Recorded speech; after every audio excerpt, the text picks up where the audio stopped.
We're good. Need anything to drink? No, I'm good. Okay. Just sit over here so I can see you. All right. Hey, Dean. So we're here in Sandgate. We're sitting by the river, the stream. It's a beautiful, beautiful day. I'm here with my friend Dean, and we're going to talk turkey today. So how's it going? Good. How are you, Ann? I'm good.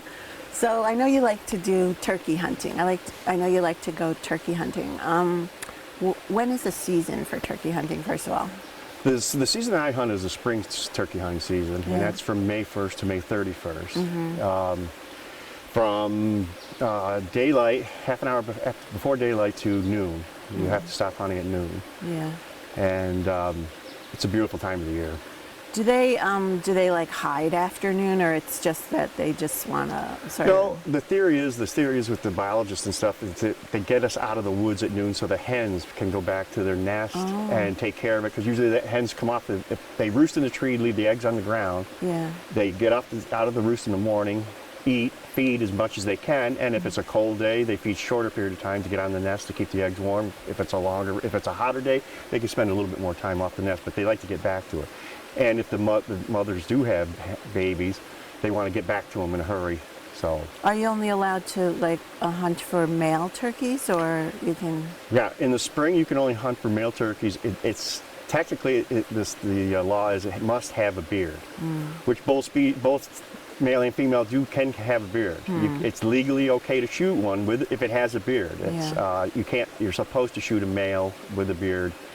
And preferably, I like to go for a mature bird. But there's no way to know really if a female can have a beard too. But you can tell, as a hunter, you can tell because number one, the males are much bigger. They're usually sometimes even double the size, and the hens they're smaller frame. They have no color. The males are color, and the males gobble where the hens don't. Yeah. So if you know what you're doing, you can pick out a bearded hen and know not to shoot it. Yeah.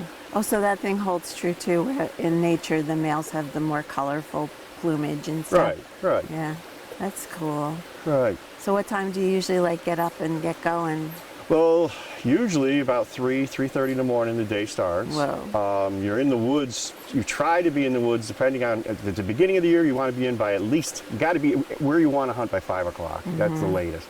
As the season goes on, the days are getting longer because you're working through the summer. And so you want to be at your stand in some places 4:30. So if it's a half an hour walk, you're in the woods at 4 o'clock in the morning, stumbling around trying to get to your place. It's trying sometimes to do it. So you've sort of scouted out places ahead of time. Yeah. So what we do is we scout out prior to May 1st, probably about 3 weeks or so, depending on the weather. The birds start becoming active.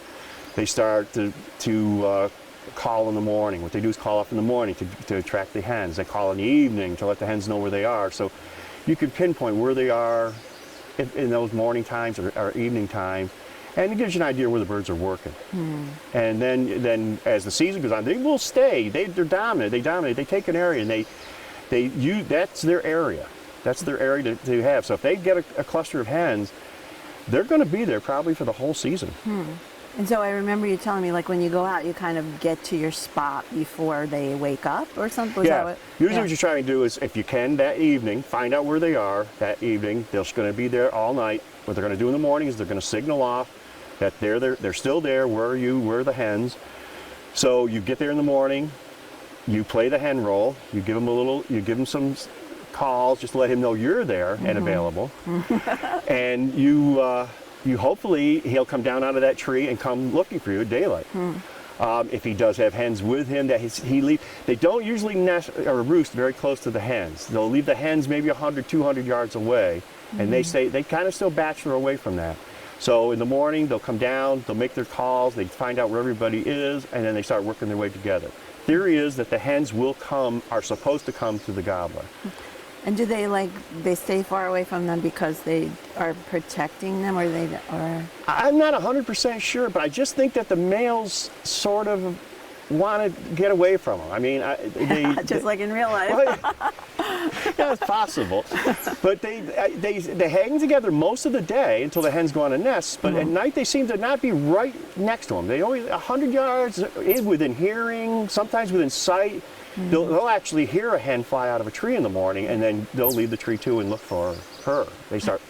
How do you learn how to like make a turkey call? Like, how did you learn how to do that? Oh, there's so many things. I got a tape. I've listened to them in the woods. Oh, so you practice. You just practice. You get a call and practice. There's tons of different calls out there. There's box calls. There's slate. There's mouth diaphragms. It's like anything else. Every year there's something new. What does that mean, mouth diaphragm? Is it like a way of calling, or is it a little tool or something? It's a diaphragm with this band of latex on it, and you put it in your mouth, at the roof of your mouth, and you blow air across it, out your mouth, and it will make the sound of a hen. It takes a lot of practice. It's one of the better calls because you don't have to move anything. Yeah. You could be in a position to be able to hunt the turkey and be ready to fire at any time without moving anything but your lips. Wow. Where the other ones, I'm into a box call now. I like using it. What is that exactly? But actually the one I've got, I got just from Willie Skidmore. He's a local guy in Sandgate. He's building them now. And it's a box called made out of walnut, and it has a striker. They call it a striker, a lid on the top of that swings across. And what you do is you swing it across the box, and it makes a squealing noise. But once you master it, it becomes a cluck. Yeah. And sounds like a turkey or yelp or whatever you want to call it, whatever you want to try to make with it. But it takes practice. Some guys, you catch it quick. Some guys, I've just heard some guys out in the woods that aren't ever going to get it. It's like one of those things you have to practice. Yeah. And the best way to practice is to go out in the woods and listen to a real turkey. All turkeys have a different range. The hens, the older ones may have a more gravelly pitch to it. Some of the young hens have a higher tone. Some hens will yelp 15 times. Some hens will only yelp 3 or 4. It's all they're all different. They're all different. So how did you learn how to do this? Did you do this when you were young? And I started to do this seriously probably about 25 years ago. Yeah. It's one of the only sports that I've done that is so exciting. I mean, you can deer hunt. You can spend a whole day on a mountain deer hunting, the whole day from dawn till dark. And if you're sitting on one side, 5 deer could come around the other side of the mountain. You don't see them. You don't know they're there. You're there for the whole day, just sitting in the woods. Turkey hunting, you go out in the morning. If you didn't go out that evening, if you go out in the morning, you hear it. The hunt is on. You're not wasting your time. It's on. Yeah. If you don't hear anything, you move to another place. If you do, then it's on. And you're not wasting time. You're on the go all the time. That's great. Did someone teach you how to do this? Someone in your family, or you just kind of learned? No, I just self-taught myself. I liked it so much that I just, like I said, I bought a tape. I got a tape on the different calls and stuff, and I just practiced and through trial and error. Yeah. It's gotten to this point. So take me through a morning of turkey hunting. Like, you wake up, it's dark out, it's early. Do you like wear camouflage? What kind of stuff do you bring with you? Yeah, well, I hunt with another guy, and we usually start the morning, like I said, about 3. You're fully camouflaged from head to toe. The guns are camouflaged. Your gloves, you've got a face mask on. Everything is camouflaged. And because you're in the woods at 4 o'clock in the morning until noon, we pack usually a lunch, something to drink, definitely something to drink, because you may be climbing up one mountain, down the other side. I mean, like I said, if there's none here, you go to the next mountain. If there's none there, you go to the next mountain. So you've got to have liquids, you've got to have food, because you're going to be out there. A candy bar will not stretch for 6-8 hours and running up and down mountain. Yeah. And you're carrying so much gear. You've got a gun that weighs so much. You've got food. You've got water. You've got shells. You've got calls. You've got all this stuff, and you're loaded for the day. You're out there. That's it. What kind of gun are you taking with you? I use a 12 gauge 3-inch Magnum. That's another thing that is changing so much with times. I mean, there's guns now that are 3.5-inch 12s, and shells have changed, and it's getting very modernized. I mean, it's amazing. Do you have to have like a small bullet for a turkey because it's small, as opposed to a deer or a bear? No, actually, you're trying to, in the shotgun area, you're trying to, which is the only thing you can use for turkey, is you want to try and get as much power as you can because they're a very tough bird. There's the only way that you should and only should shoot at a turkey is a headshot. You never try a body shot because they're just way too strong. They've got enough feathers, and if they can't fly, they'll run. If they can't run, they'll fly. So they're you have to go for the head, and that's the only way you can guarantee that the bird's not going to be suffering or lose him or maim him or anything. Yeah. All right, so you're heading out with all your gear, and so you go to your place that you've picked out already, and you just like hang out and wait and call and see what happens. Yeah, start off in the morning. If you hadn't checked the area out the night before, previous evening, start calling. If he's there, he'll usually answer. If he doesn't have a hen with him, he's definitely going to answer you. If he does have hens with him, he may answer you. He may just let you know he's there. Then, when he hits the ground, if he gives you the inclination that he's coming your way, which you'll know, because if it doesn't take, sometimes it takes 2 hours to get from start to finish on these birds. Sometimes it takes as short as 2 minutes. Wow. It depends on what he's up to, what he's looking for, and you just start calling. He answers you. You call him back. He lets you know he's coming, and you just wait him out. And you once he's within 50, 60 yards, you are motionless. You do not even blink. You've got black gnats crawling in your ears. You've got the black flies on your eyes and everything, and you can't scratch them. You can't do anything to them because if you move, they can see almost 190 degrees. Wow. So literally they can see behind their heads. I mean, that's how, and they're amazing. They've always said if they could smell, you would never, if they had the sense of smell, you'd never shoot them. Because their eyesight is tremendous in movement and just the cunning for that. Yeah. So you're motionless, and it's amazing to try and do that. It's kind of like a challenge of wills or something. Well, yeah, it is. And you sit down at 5 o'clock in the morning, say to yourself, okay, this is a real comfortable, nice spot, and I'm going to be here. And then this bird hangs up and doesn't come in, and you're walking around, and you're sitting. About 7:30, you found out that this place is not very comfortable anymore to sit. It's a hard rock you're sitting on. You found that's been in there, and it's trying. It's really something. Yeah. It is. It's really something. And the time of the year is incredible too. I mean, I just love the spring. Yeah, what are the woods like in the spring when you're out there? It's just amazing. Everything's coming to life. I mean, there's baby deer, there's all kinds of life. You sit in the woods at 4 o'clock in the morning with no sound whatsoever. I mean, off in the distance, an owl. And then, 15 minutes after daylight, it's just deafening. The birds, the robins, and the birds, and the things that are just come alive. It's just totally amazing. That would be the best part of it for me, like just being there. And I always found mornings to be the best time of the day. And to be involved in the actual dawning of a morning, is just incredible. Yeah. Especially that time of the year. Yeah. Well, how many, we got a visit from, is this little girl? Yeah, cute. So how many turkeys are you allowed to shoot in a season or a week or a month? In the spring season, you're allowed 2, like I said, bearded turkeys. Yeah. And in the fall, I'm not 100% sure. I don't hunt fall birds, but I think there's one. I think Vermont has changed theirs to 1 now in the fall. Yeah. I don't hunt fall birds because, number 1, I don't shoot jakes or young birds. I don't shoot hens because they're going to produce the babies.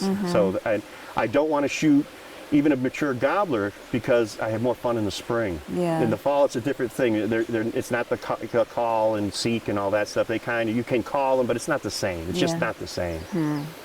Well, so what do you do? You've gotten the turkey, and how do you have to dress it in the field? Do you have to?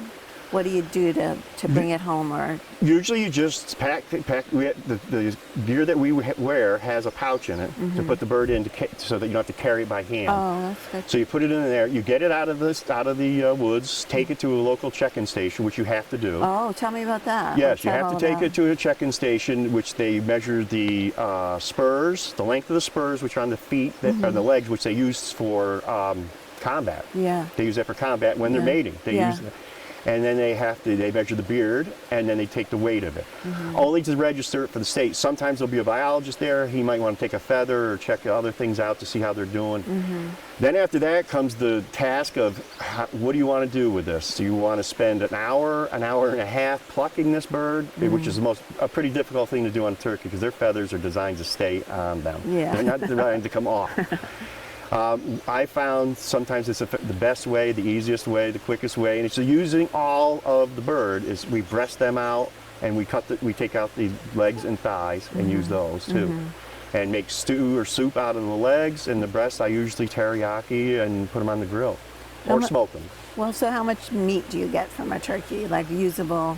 I've never really weighed the difference, but it's pretty good. I'd say percentage-wise. Out of the 20-pound birds, sometimes you probably end up with probably about 12, 14 pounds of meat, which is not bad percentage-wise. That's great. Yeah. And but if you, we have plucked them out all the way, and we fill them with leeks and fiddleheads in the spring, which are another thing that's around here in the springtime that's available. And done those on a grill. Yeah. And that was amazing. Oh, that sounds good. That was amazing. Let's veer off the turkey subject for a second to talk about leeks and fiddleheads, because I know you're telling me you pick them and then keep them in the stream to keep them cold and preserved. Yeah, as a matter of fact, there's still some in there. There's still some down there now. Wow. I pick them or dig them out of the ground, the leeks, and they're like little wild onions, or they're called. Their technical term is ramps. Yeah. They call them ramps. Yeah. We call them leeks. We call them wild onions. Whatever. I mean, it's all the same thing. And I found that I have a brook that runs through here, as you can hear, and if you take the leeks and put them in running water, not standing water, if you put them in running water, it works like a hydroponic system. Because the leeks are out from around the third week of April to Memorial Day, and then they're gone for the year. Yeah. I still have some in the brook now, and today's, June 18th? Yeah. And it works like a hydroponic system. They will still, they won't grow, but they'll stay alive. And so I eat them basically for 2 months instead of 2 weeks. Yeah, that's great. I mean, we should say this is a beautiful, crystal clear mountain stream. So yeah, I drink out of the stream. Well, yeah, it's really, you can see you probably wouldn't want to put them in a muddy stream or something. Or no. It's, and like I said, it's got to be clean water that's moving through pretty fast. Yeah. One rule of thumb, if you want to use it, if there's trout in the stream, it's okay. Oh. Because trout will not live, these little brook trout that are living in the stream here won't live in muddy, calm, hot water. This water's cold, it runs through, and if they're there, then the leeks are going to be fine. It's so beautiful. And then the fiddleheads they also just come for a little bit, right? In the spring? Fiddleheads are about 2 weeks in May too. They're delicious. They're incredible. And I pick those, and we have leeks and fiddleheads for dinner. How do you make those fiddleheads? Last time I cooked them, I think I overcooked them because they're pretty tough to start with, and then you have to sort of steam them or something. But I think I steamed them too long. Yeah, they got mushy. I think it's like you can do it in different ways, because fiddleheads could either be al dente or mushy. Depends on the way you like them. If you like them, I usually do them pretty hard too. And I just use butter and salt and pepper. Oh yeah, ooh, yum, so good. Let me stop it. All right, let's cut for a second. Tell me some of your great recipes that you do with this wild turkey. Because first of all, is the meat tougher than the kind you buy in the grocery store? Oh yeah, I mean the breast meat is fine. It's tender and everything, but you got to realize the legs and thighs. This bird spends all its life running and walking up and down mountains that would take us an hour to go up. They go up in 15 minutes, 10 minutes. So that's tough. I found out that I use those for soups now. I make a soup with the legs and thighs. And like I was saying before, the breasts, I've teriyaki them and put them on the grill. And I've also used a smoker and smoked the breast, which is incredible. Yeah. That worked out really well. What kind of wood? Like apple wood or something? Or that one, I think I did hickory. I did hickory wood with that. Nice. And then if you pluck one all the way out and clean and dress it all the way out, the stuffing you can do multiple stuffings inside the bird. I've done apples, cut up apples and put inside there, just fruit and stuff, and onions and celery. See. Yeah, ooh, that sounds What you want to do is, if you do cook one like that, if you are going to roast it like traditional turkey, you try and get moisture in it. And that's the one thing about the turkey too, the wild turkey, there's hardly any fat whatsoever on it. So you don't want to overcook it. Yeah. You want to, there's nothing in it that's going to kill you. I mean, it's not like salmonella or anything. Yeah. But it's a fine line. If you go too far with it, it will dry out. It will dry out so bad that it's really too bad. Yeah. Can you tell if I mean, if you're hunting turkeys in these beautiful wild woods, it's probably extremely rare that there would be one that would be sick or something, but is there any like wild turkey diseases that you have to look out for? I don't know of any. I can't think of any right now. The only thing I have seen in hunting them, every once in a while you'll run across a good-sized bird that's limping. Oh. Sometimes severely. Sometimes they limp severely, sometimes they don't. And that's because of the fighting during the mating season. Like I said, these spurs that they have on them, sometimes they could grow anywhere. I mean, they start off as nubs of maybe an eighth of an inch, and sometimes they'll grow up to 2 inches, 2.5 inches. I mean, and they're sharp. They're actually sharp. Yeah. And when they fight, they go at each other, and they go at each other's feet first naturally, because that's their defense and offense. And they usually get spurred in the legs. And they will puncture a leg, and they'll put a hole in the leg, an inch deep it could be, as big around as a dime. Yeah. And they sometimes get infected, and the bird has a problem with that. Do they ever attack humans? Do they ever? No, not that I know of. They would just run away. They would get scared. They're too smart to hang around with us. So if you had a wild turkey and you decided you want to save it for Thanksgiving, or hunt in the fall and get one, like what would you do with it to make it like for Thanksgiving dinner? I have done it for Thanksgiving dinner. I shot one in the fall one time. I found a recipe in a game book that I have. I've had a lot of game recipes, and I found one in there for an orange sausage stuffing. Oh.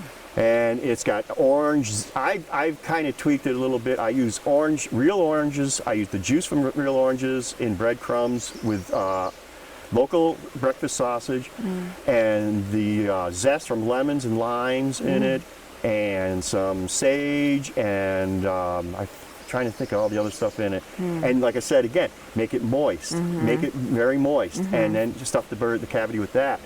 And it comes out as a traditional Thanksgiving turkey. Like slather the top with butter and stuff. Yeah, put some butter on it. Baste it a lot. Yeah. Keep basting it. And remember one thing: if it's a 20-pound turkey, when you take it to the check-in station, when you get all done with it, it's not 20 pounds. So when you say to yourself, okay, my butterball was 20 pounds last year, it's got to be in for 3.5 hours. This bird doesn't have to be in for 3.5, because number one, after you've taken the feathers, you've done this, you've done that to it, it's probably down to about 15 pounds. And again, I said, it's so lean. So you take and use a meat thermometer and check it. Yeah. Check it and make sure, like I said. What's it supposed to be internally? Like 160? 160 or 170. Yeah. I usually try and stay right around 160, 165, and then take it out and let it rest, because it will still cook. Yeah. And because I just don't want to go over that size, because then you're going to need a lot of gravy. Yeah, a lot of gravy. That's good. So I don't know, there's something so cool about being able to go out into the forest and just like get sustenance and get your food that way. I know some people have problems with hunting, but it's not different from, big giant poultry farms where the poor turkeys just live their lives and never have a chance to enjoy the outdoors or anything. But so how do you feel about that? Like going into the forest to get your food? I mean, I know you collect wild plants, and that's all really cool. And I enjoy, like I said, I first probably enjoy more being out in the woods than any of the other part of it. Yeah. I've become a little bit more, what's the word I want to say? I have more sympathy or empathy for the animal and stuff now. I mean, I don't take wild shots, or maybe not wild shots, but I don't take chances like I used to. Yeah. I respect the animals and birds more. I respect all that more, the outdoors. It's just, maybe it comes with age, but it just, I don't know, it just feels, I really respect it. You don't just do it just for the sport of it. No, you do it because you're... I've been out, I mean, 2 years in a row, I hunted I shot one bird the 28th of May. That's 28 days of hunting. And the other bird I shot was the 22nd of May, the year before that. So I spent 50-something days in the woods without scoring. So Yeah. I like something besides scoring, because Yeah. you wouldn't spend, almost 2 months out in the woods. I know. I feel like you have this giant store of knowledge in your head about, what's it like, how the woods work, what's the life of the woods, what are the animals, what are their behaviors, and we're going to talk about all this, but that's what I love about talking with you, is I think you have all this knowledge that is great for people to learn about. And Yeah. so what's your favorite thing about turkey hunting season, and what's your very favorite thing about the whole? It's got to be the way the woods comes alive in the morning. The way it's just, we've gone through winter, and winter sometimes doesn't stop here until April. I mean, where I live here, I've lost a garden here in June. Yeah. So I mean, winter sometimes can be long, and when it comes to May, usually we swing the other way, especially the way the times are changing now. I mean, we've had temperatures in the 90s in May now, and but it's really the start of the whole summer. Everything's coming to life. The tree. I go out one day and I sit at this place, where I'm looking for turkeys, and it's wide open. And by the second or third week I go in there, and I can't see my hand in front of my face. The trees, the brush has grown up, the grass has grown, the limbs of the trees are hanging down now. It's just amazing. Yeah. You can go to one spot and watch it turn from barren winter-looking ground to full of life. And then again, the birds and the babies, whatever. I mean, I've run into baby porcupines, I've run into baby deer. I mean, I've walked onto deer. I mean, that just had fawns. They were still wet. I can't even think of some of the other stuff. I've seen all this stuff out there. Yeah. And that's my favorite part. It's not the idea of the killing or getting the. I probably will someday go out in the woods and spend 30 days hunting turkey and not kill one. Yeah. Just because you enjoy being out there. Right. Yeah.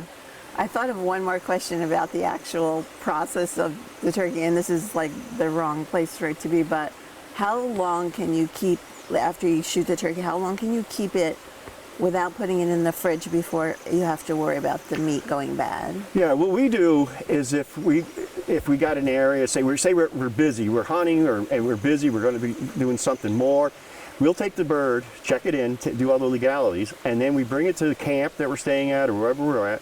We take the insides out of it, clean that with a hose or whatever you can get a hold of, water from brook, anything, and clean the inside until there's no red coming out of it. And then we pack the internal cavity with ice, hang it upside down, and we've let them, because again, they're wild animals that don't have any diseases or anything. We've let them sit, if it's not super warm, if it's 50 during the day and 30s during the night, we'll let them sit for 2 or 3 days if they're packed with ice. Yeah. And because there's nothing to spoil anymore. They're protected from the outside from any type of flies or anything like that with the feathers on them, and then the interior is full of ice, so it's cold. And we just let them go like that. If we do have the time, we immediately bring them back to camp and de-breast them, take the breast out, the legs and thighs, and discard the carcass. Yeah. That's good to know. I mean, we want to talk about all these beautiful, woodsy, natural things, but also give people some kind of concrete advice about how to do these things if they want to. So that's all really good information. Yeah. So, all right. Well, is there anything else we need to know about turkey hunting at the moment? The only thing I can tell you at the moment, if you're going to do it, if you're going to take it up and try it, be prepared to lose a lot of sleep. Because if you're out there at 3, you got to get up at 2. The thing about it is, if you're really doing it right, you will go out that evening, which at that time of the year, it's not dark till about 8:30. Yeah. Okay, so that means you got to be up there in the mountain somewhere. At 8:30, you get down with your roosting, as they call it. Yeah. Jump in your truck, go home. It's probably around 9:30 now, and you got to be up at 3. Yeah, so that doesn't give you a whole lot of time. Yeah, you'll lose sleep. Yeah. All right. Well, thanks so much. That was really interesting. Thanks, Dean. You're welcome.